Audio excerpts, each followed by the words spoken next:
11:15 అయింది. 11:30 వరకు నా సమయం అనుకుంటున్నా. అంతే. ఓకే. ఆలస్యం చేయకుండా మన వాక్యంలోకి వెళ్ళిపోదాం. ఒక చిన్న ప్రార్థన చేసుకుందాం. తండ్రి దేవా, యేసయ్యా మీకే కృతజ్ఞతలు చెల్లించుకుంటున్నాం.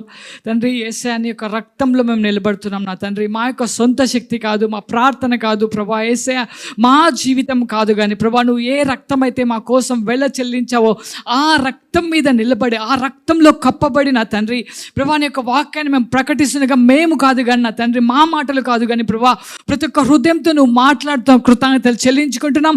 Daddy, let this be the day of encounters lord. ప్రభా ఎలాగైతే నువ్వు యేసయ్యా ప్రభా యొక్క వ్యక్తిని, దొంగను ఎలాగైతే ఎన్కౌంటర్ చేసావో ఇక్కడ వ్యక్తులను నువ్వు ఎన్కౌంటర్ చేస్తుంది. కృతజ్ఞతలు చెల్లించుకుంటూ ప్రభా నీ చేతుల్లోకి పరిశుద్ధాత్మ తండ్రి ఈ సంఘాన్ని, నన్ను, ప్రతి ఒక్కరిని మీ చేతుల్లో పెడుతూ యేసు నామంలో ప్రార్థిస్తున్నాం తండ్రి. ఆమేన్. హల్లెలూయా, హల్లెలూయా. నేను సమయాన్ని వ్యర్థం చేసుకుంటా. నా దగ్గర 3 పాయింట్లు ఉన్నాయి. 3 పాయింట్లు ఒక్కో పాయింట్ 5 నిమిషాలు చేసేసి కంప్లీట్ చేస్తాను.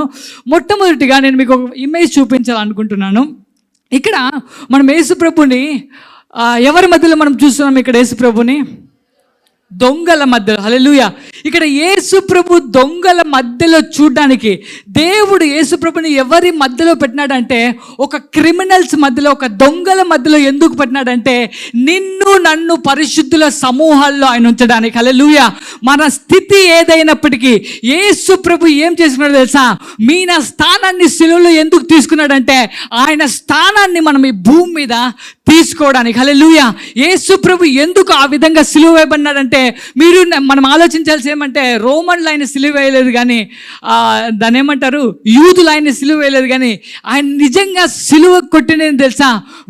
నా యొక్క పాపాలు ఆయన ఏం చేసినాయి? ఆ యొక్క సిలువకు వేలాడ చేయడం జరిగింది.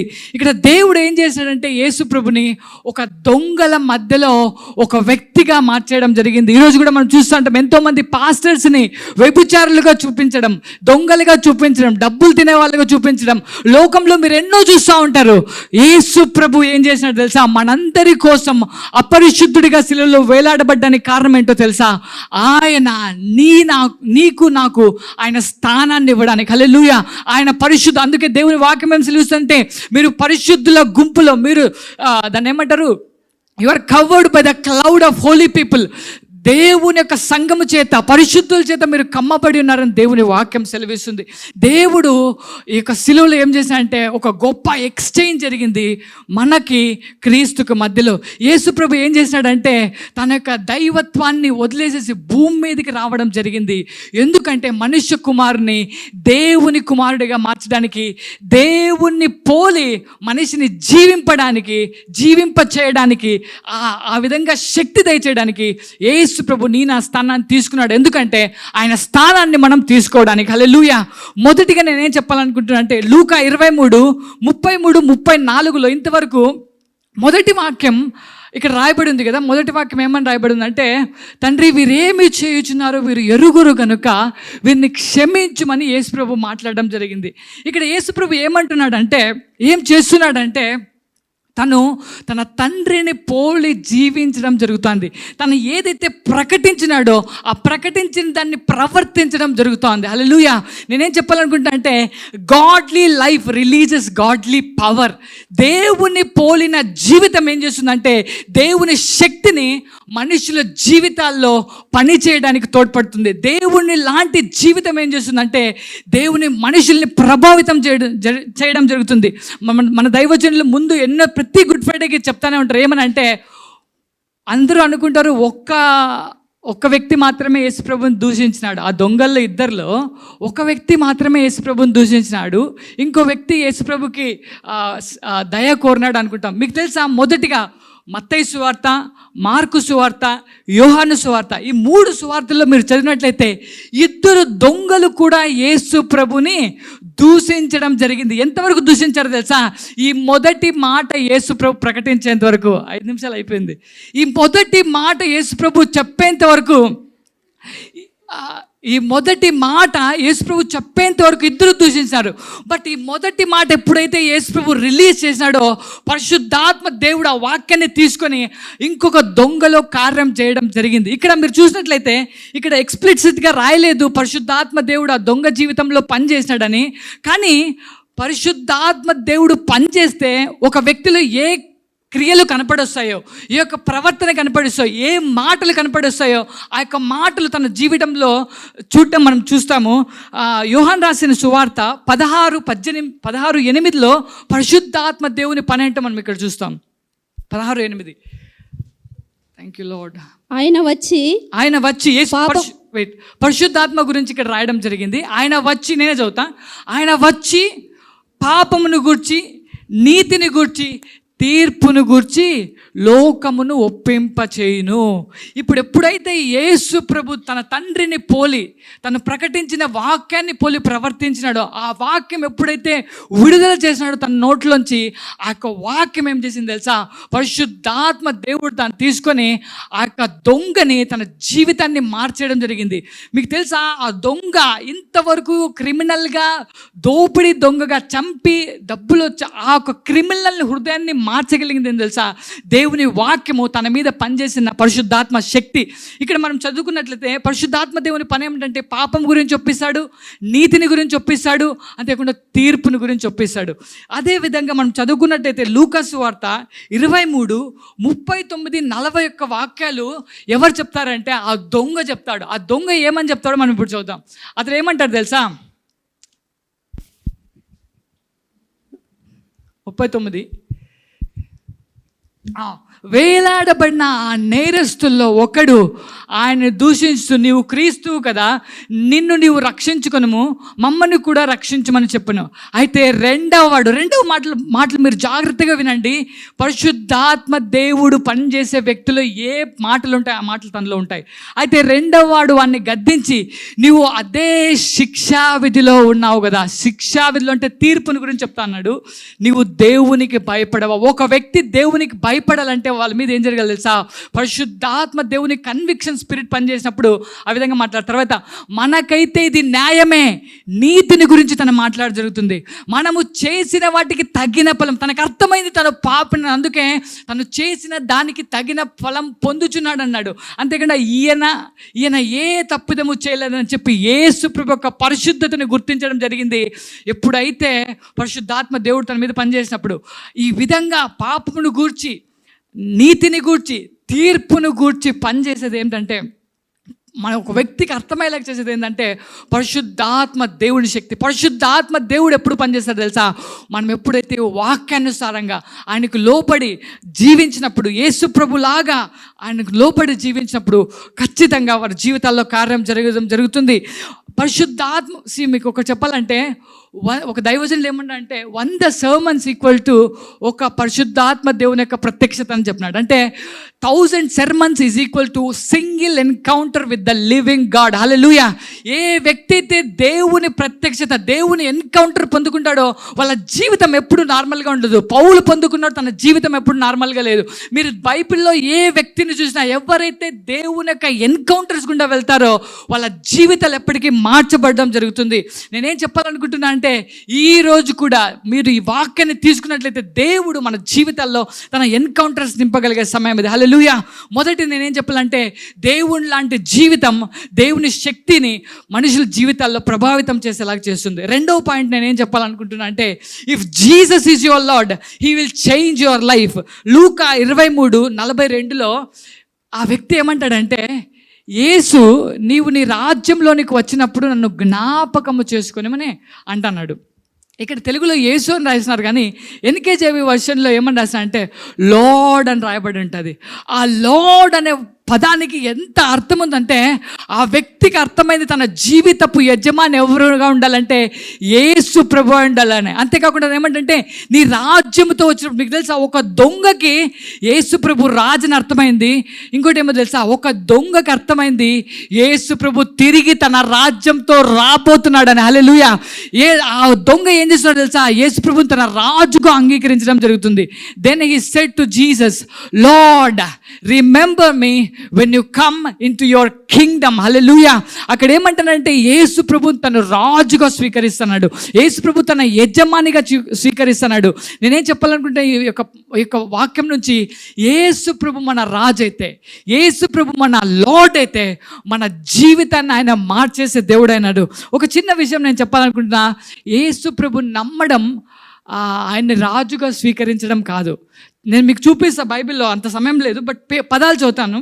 ఎవరైతే యేసు ప్రభు రాజుగా ఉండి జీవించిన వాళ్ళ జీవితాల్లో, యేసు ప్రభు రాజుగా లేకుండా, వాళ్ళకి దేవుడు తెలుసు, వాళ్ళు దేవుని బిడ్డలు, ఇప్పుడు కూడా వాళ్ళు పరలోకంలో ఉంటారు, అయినా వాళ్ళ జీవితాలు మీకు చూపిస్తా. శాంసన్, యోనా, సొలొమోను, సౌలు, వీళ్ళందరికీ దేవుడు తెలుసు, దేవుని చేత వాడబడినవారు.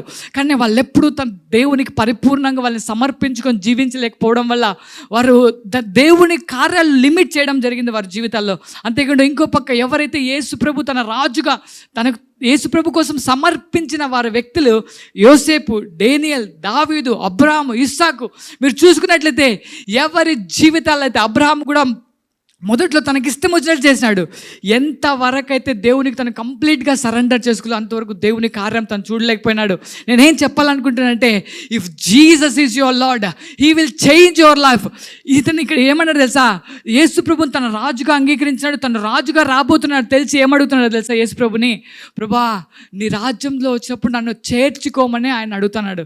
నేను తన అలా చేర్చుకున్న తర్వాత తన డెస్టినీ ఏమైంది తెలుసా? తన డెస్టినీ ఎక్కడికి పోయింది? తన చివరికి ఎక్కడికి పోయినాడు? అతను నరకానికి పోయినాడు తను చేసిన పాపాల వల్ల?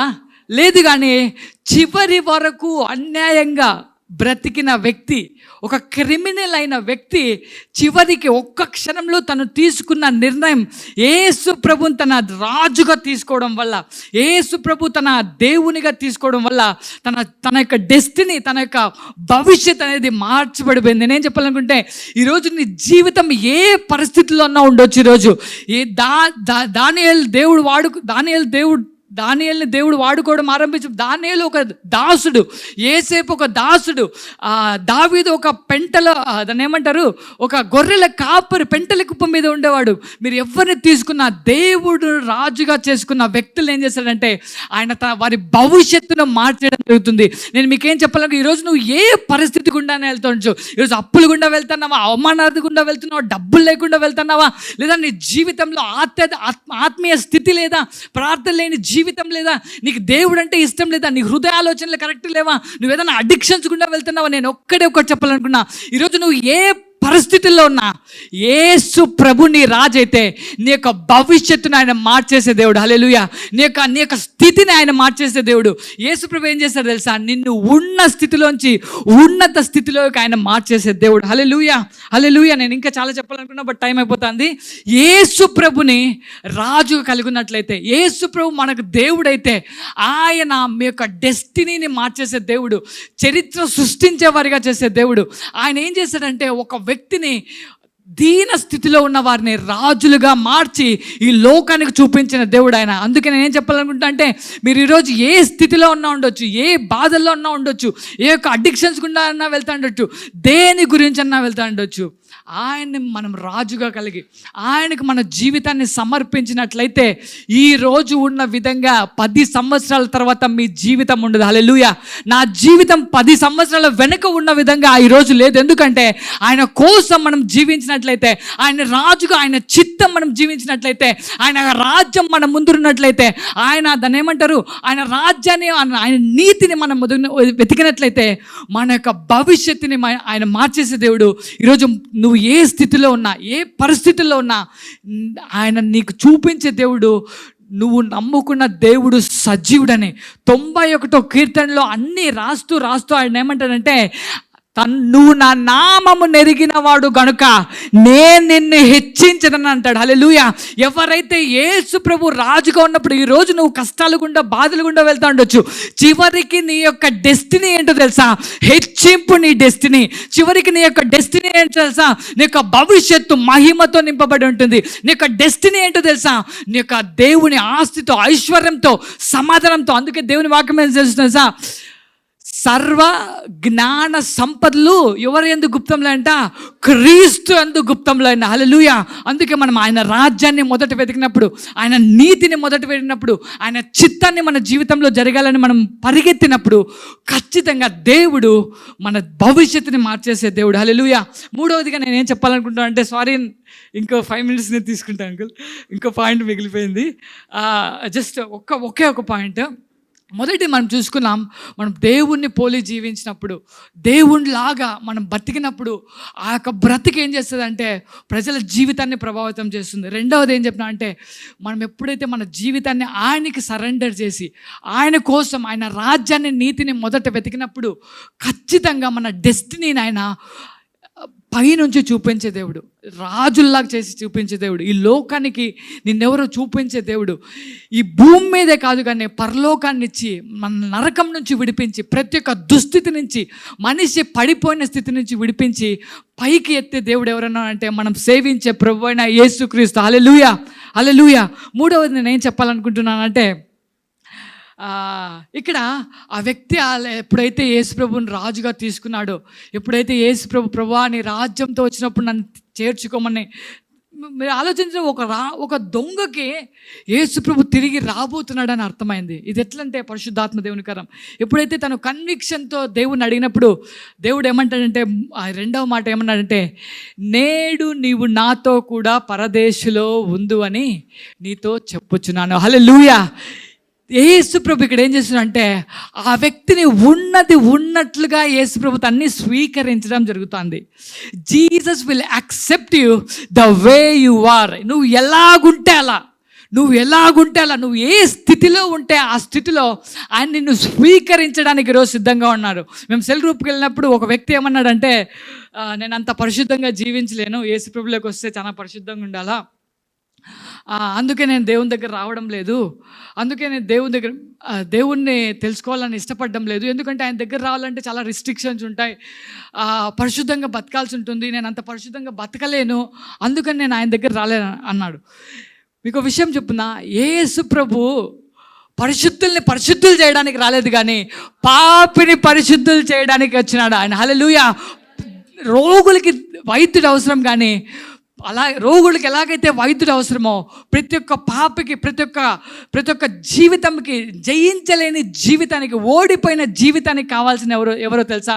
మన ప్రభు అయిన యేసుక్రీస్తు. నువ్వు ఏ స్థితిలో ఉన్నా ఆయన ఏ కండిషన్స్ ఇక్కడ పెట్టడంలే. నువ్వు చర్చికి పోలేదు, నువ్వు నా సేవ చేయలేదు, నువ్వు బ్రతికిన రోజులు ఎట్లో బతికేసినావు, ఇప్పుడు లాస్ట్లో వచ్చి అడుగుతున్నావు, ఇట్లాంటి ఏమీ కండిషన్స్ పెట్టడం లేదు. ఆయన తన అన్కండిషనల్ లవ్ని అక్కడ చూపించడం జరుగుతుంది. తన యొక్క కండిషన్ లేని ప్రేమని ఆయన చూపించడం జరుగుతుంది. మీకు తెలుసా, మేము యేసుప్రభు గురించి చెప్పేటప్పుడు చాలామంది అనుకుంటారు వీళ్ళు ఏదో ఎక్స్పెక్ట్ చేసి వెళ్తున్నారు ప్రజల దగ్గరికి అని, లేదా సంఘంలో మిమ్మల్ని ఆహ్వానిస్తున్నప్పుడు చాలామంది అనుకుంటారు ఏదో సంఘం నుంచి ఎక్స్పెక్ట్ చేస్తున్నారు, లేదా దేవుడు మీ నుంచి ఏదో ఎక్స్పెక్ట్ చేస్తాను. మీకు చెప్తున్నా, దేవుడు మనిషి నుంచి ఏది ఎక్స్పెక్ట్ చేయడం లేదు. ఆయన ఏది ఎక్స్పెక్ట్ చేస్తాను తెలుసా? నీ యొక్క ఫ్రీడమ్ని ఎక్స్పెక్ట్ చేస్తున్నాడు, నీ యొక్క విడుదలని, నీ యొక్క జీవితంలో బాగుని, నీ యొక్క స్వస్థతని నీ జీవితంలో ఇవ్వాలని ఆయన ఎక్స్పెక్ట్ చేస్తున్నాడు. చివరిగా నేను ఒక స్టోరీ చెప్పి ఈ యొక్క వాక్యాన్ని ముగించాలని ఆశపడుతున్నా.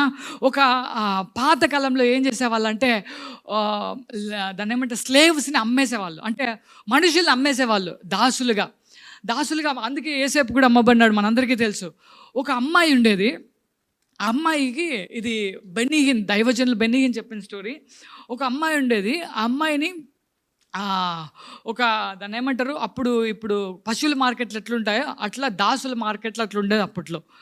వాళ్ళని తీసుకొని పోయి అక్కడ డిస్ప్లే చేసేవాళ్ళు.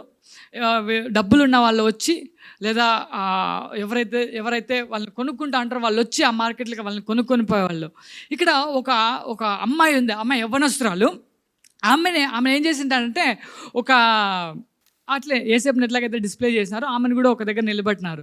ఆమె నిలబెట్టిపోతే ఒక మంచి వ్యక్తి, ఒక ముసలాయన అంటే ఒక నార్మల్గా ఉన్న వ్యక్తి, ఆ వ్యక్తి దాంట్లోకి వెళ్ళినాడు, ఆ మార్కెట్లోకి కొందామని వెళ్ళినప్పుడు ఒక అమ్మాయిని చూసినాడు అతను. ఆ అమ్మాయిని చూస్తానే ఆ అమ్మాయి ఆ వ్యక్తి వైపు ఎట్లా చూస్తుందంటే చాలా కోపంగా చూస్తుంది. ఇంకా వీడు నన్ను కొనేకి వస్తున్నాడు అనే మెంటాలిటీతో చూస్తారు కదా. చాలా కోపంగా చూస్తుంది. అంతేకాకుండా ఒక రకంగా క్యారెక్టర్లెస్ వ్యక్తిని ఎట్లా చూస్తూ అంటారు, అట్లా ఆ వ్యక్తిని చూస్తూ ఉంది. ఆ వ్యక్తిని చూస్తూ అన్నప్పుడు ఆ అమ్మాయి చాలా బాధలు గుండా వెళ్ళింటుంది. తన ముందు యజమాని ఎవరైతే ఉంటే ఆమెను చాలా బాధించి చాలా ఘోరంగా ఆమెను ఇబ్బంది పెట్టి తర్వాత ఆమెను అమ్మేసి అట్లాంటి బాధలు గుండా వెళ్ళిన వ్యక్తి ఎవరిని నమ్మలేరు. సో అమ్మాయి కూడా ఆ యొక్క కొన్న వ్యక్తిని చాలా ఘోరంగా చూస్తూ ఉంది. ఈ వ్యక్తి ఏం చేసినాడంటే ఆ అమ్మాయి కలిసి చూసి నవ్వి ఏం చేసినాడంటే, ఈ వ్యక్తి వెళ్ళి అడిగినాడు, ఆ మార్కెట్ ఓనర్ ఉంటాడు కదా, ఈ అమ్మాయి వెల ఎంత అని అడిగినాడు. అడిగిన తర్వాత ఆ అమ్మాయికి అర్థమైంది తను నన్ను కొంటానాడు అని, ఎందుకంటే అమ్మ చూస్తుంది. అతను ఏం చేసినాడంటే ఆ అమ్మాయి వెల ఎంతో ఆ వెలను అంతటినీ చెల్లించేసి, మీకు తెలుసు అప్పట్లో వాళ్ళకి మనకి ఎట్లయితే ఇండ్ల పత్రాలు ఉంటాయో ఆ పత్రాలు ఉండేటివి, ఆ పత్రాలను ఆమె కొనుక్కోవాలి. ఆమె డాక్యుమెంట్స్ని అతను కొనుక్కోవాలి. ఆ డాక్యుమెంట్స్ తీసుకొని ఆ అమ్మాయి దగ్గరికి తను వెళ్ళినాడు. అమ్మాయి దగ్గరికి తను వెళ్తేనే అమ్మాయి ఏం చేసింది తెలుసా, ఈ యజమానులు అంతా అయితే మమ్మల్ని వాడుకొని చాలా చిత్రహింసలు పెట్టి చాలా నాశనం చేసి ఇట్లా చేసేస్తారని ఆ అమ్మాయి ఏం చేసిందంటే, ఆ వ్యక్తి తన డాక్యుమెంట్స్ తీసుకొని తన ముందుకు వస్తానే ఆ అమ్మాయి తన మీద ఏం చేసిందంటే ఆ యజమాని మీద ఉమ్మేయడం జరిగింది. ఉమ్మేయడం జరిగింది ఆ యజమాని మీద. ఆ యజమాని వండుకొని ఆ ఉమ్మును తుడుచుకొని ఆ అమ్మాయి కళ్ళ చూసి నవ్వి ఏమన్నాడు తెలుసా ఆ యజమాని, నేను నిన్ను కొనుండేది నీ దగ్గర సేవ చేయించుకోవడానికి కాదు, కానీ నీ డాక్యుమెంట్స్ నా దగ్గర ఎంతకాలం ఉంటాయో నువ్వు నా వ్యక్తివి, నీకు విడుదల కావాలి కదా, ఈ డాక్యుమెంట్స్ తీసుకొని నీకు ఇష్టం వచ్చినట్లు బ్రతుకు అని ఆ అమ్మాయితో చెప్పేశాడు. అమ్మాయితో చెప్పేస్తే ఆ అమ్మాయి అంటుంది, అంటే నువ్వు నన్ను కొనిండేది నా దగ్గర సేవ చేయించుకునే కాదు, నా దగ్గర చాకరీ చేయించుకునే కాదు, కానీ నాకు విడుదల చేయాలని కొన్నావా అని ఆ అమ్మాయి అడుగుతుంది అతన్ని. అతను ఏమంటాడంటే నవ్వుతూ, అవును, నీకు ఇప్పటి నుంచి విడుదల, నీకు ఇష్టం వచ్చిన విధంగా బ్రతకడానికి, నీకు విడుదల ఇవ్వడానికి ఈ డాక్యుమెంట్స్ నాకేమొద్దు, నేను వెల చెల్లించిన నా దారి నేను వెళ్తాను, నీ దారి నువ్వు వెళ్ళు, ఈ డాక్యుమెంట్ నువ్వు తీసుకొని నీకు ఇష్టం వచ్చిన విధంగా అని బ్రతికినప్పుడు ఆ అమ్మాయి అంతవరకు అనుభవించిన ఆ యొక్క దాన్ని ఏమంటారు బానిసత్వాన్ని చూసి తను నమ్మలేకపోయింది ఆ యొక్క యజమాని చేసిన పని. మీకు అర్థమవుతుంది కదా, ఆ యజమాని ఏమంటే నీ యొక్క సేవ నాకు అవసరం లేదు, కానీ నిన్ను విడిపించడానికి మాత్రమే నేను ఈ మార్కెట్లోకి వచ్చినాను. హల్లెలూయా. యేసు ప్రభు ఎందుకు ఈ భూమి మీదకి వచ్చినాడంటే నీ నుంచి నా నుంచి ఏదో ఆశించి ఆయన రాలేదు, కానీ నాకు ఆరోగ్యాన్ని దయచేయడానికి, నా పరిస్థితిని మార్చడానికి, ఈ పాపం మీద మనకున్న ప్రతి ఒక్క ఆ దాసత్వం నుంచి మనల్ని విడిపించడానికి వచ్చినాడు, కానీ నీ నుంచి నా నుంచి ఆయన ఏది ఆశించకుండా తన ప్రాణ వెలగా అర్పించిన వ్యక్తి. హల్లెలూయా.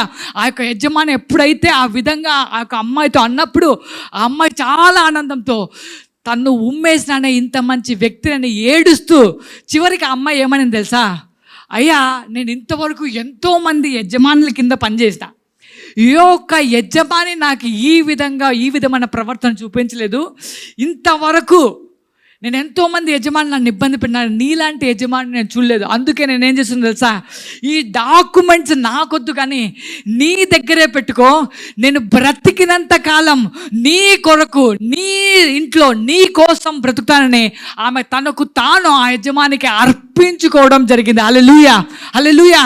యేసు ప్రభు ప్రజల్ని గెలిచే విధానం ఏంటో తెలుసా, ఆయన ఏదో మబ్బి చూపి గెలిచేవాడు, కానీ తన ప్రేమను చూపించి తన విడుదలను నీకు చూపించి నీ యొక్క మేలును ఆయన చేసి ఆయన నీకు చూపించేవాడు, ఆయన ఎంత నిన్ను ప్రేమించేవాడు. అందుకే యేసు ప్రభు దగ్గరికి వచ్చిన వ్యక్తులు ఏమవుతారు తెలుసా, వారు దొంగలైతే మార్చబడతారు, వ్యభిచారులు అయితే మార్చబడతారు. ఎందుకంటే ఆయన యొక్క అపరిమితమైన ప్రేమ ఎటువంటి పాపినైనా రక్షించగలదు, ఎటువంటి పాపినైనా జీవితాన్ని మార్చేయగలదు. హల్లెలూయా. అటువంటి రాజుని నువ్వు నేను పూజిస్తున్నాం. దేవుడి చిన్ని వాక్యాన్ని దీవించును గాక. ఆమేన్. థాంక్యూ.